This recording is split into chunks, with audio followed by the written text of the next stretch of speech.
మన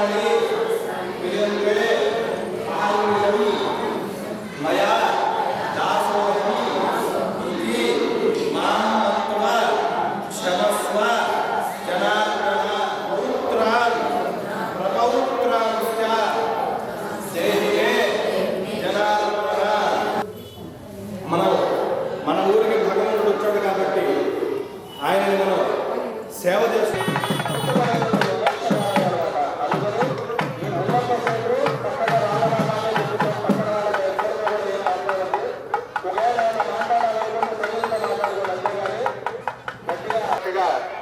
తిలకం ధరించి మీ వెనకాల మేమందరం ప్రయాణం చేస్తూ ఉంటాము. పెడుతున్నారు, బొట్లు పెడుతున్నారు. అమ్మా, ఈ ర్యాలీలో ఉన్న 50 మంది కూడా రామనామాన్ని మాత్రమే జపించండి.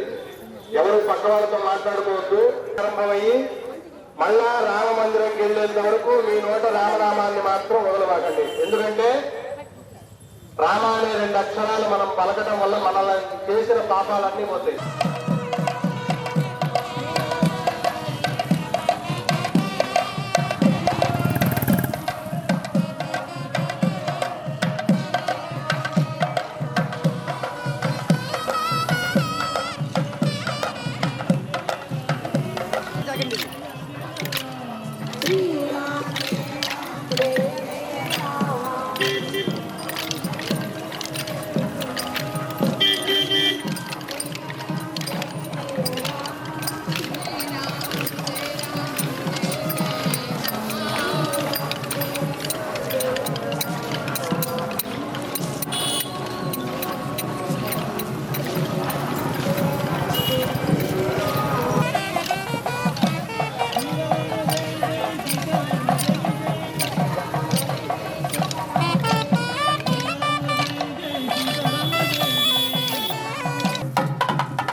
ఇక్కడ ఆపండి.